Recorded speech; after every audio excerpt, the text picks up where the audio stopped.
people thought, no way, he's not going to be ready, this and that. And I said, let's just give it a go, you know? And then people in the gym, because he owned a gym called Pro Fitness at the time, and people were like laughing at him because I was giving him so much food, a lot of carbohydrates and things like that. And you know, I backed myself and I believed this plan would work for him. And I just saw the weight like just starting to fall off, and I'm like, why do we need to eat less? We need to just keep doing what we're doing. So we kept doing it and we just kept going, and then in the end he lost 26 kilos in 8 weeks. That's amazing. And was absolutely shredded. In 8 Best weeks. condition he's ever been in. Yeah.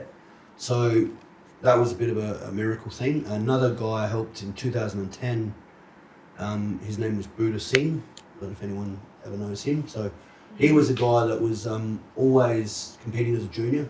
Never sort of got in shape. And so I helped him for 16 weeks and we lost, I think that was 23 kilos. Wow. And I got him so lean that he was so lean that he had veins in his glutes on the day.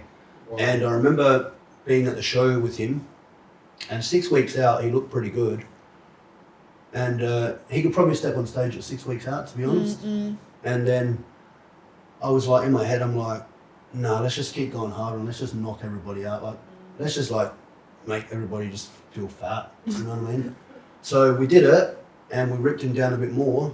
And I remember at the show, he was so lean, his face was sunken in like a Skeletor.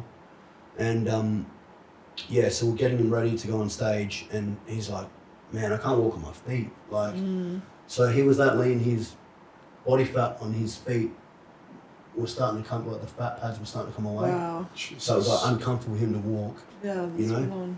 So I remember him sitting down and we're carving him up and doing what, the stuff we do. And I remember walking out stage, I walked out the front because I'm assessing him out the front. And I remember the judges just like, what the fuck is this? You know what I mean? He was so lean and so shredded compared to, and he beat some pretty good people that day. And they just couldn't believe it. And I remember them looking at me and they just started clapping. And I was like, I think it's a done deal here. So, yeah.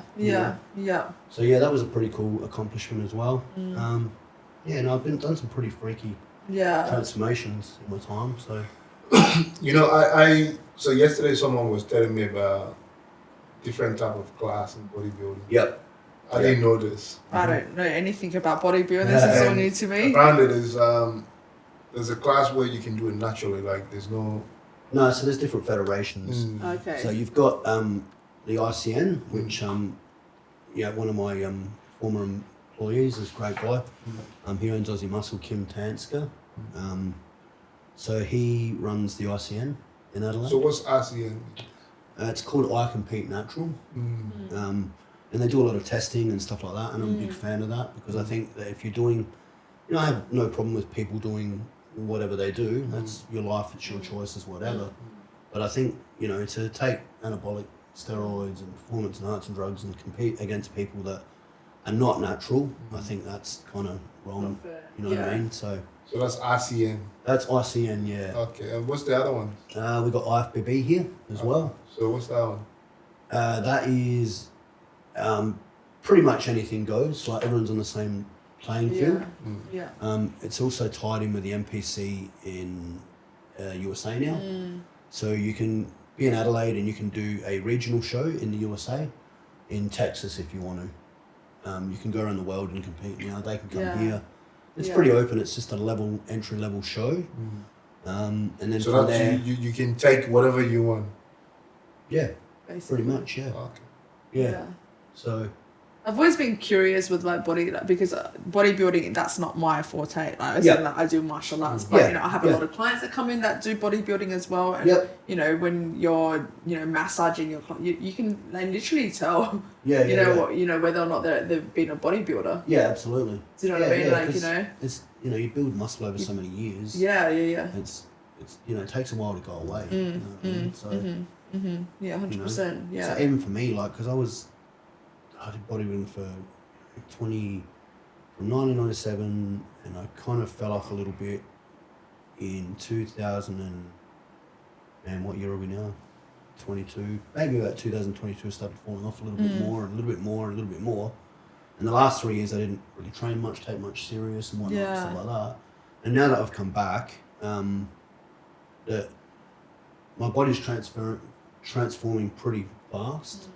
Because we do have a thing called muscle memory. So Yeah, if so you put 25 years of work in, It's you know, gonna, it's going to come back a It's little bit always faster. yeah, You know what I mean? Yeah. So, but you know, you paid your dues and you've done your work. Versus someone that's starting out. yeah, Muscle is very hard to grow. It's much easier to get leaner. So obviously, you know, to gain muscle, you need to be in a calorie surplus. You know, but you Yes. obviously don't want to get too fat as well. Because then, if you're coming to a bodybuilding show, you've got to absolutely torture yourself for more Yeah. weeks, and then you can run the risk of losing muscle.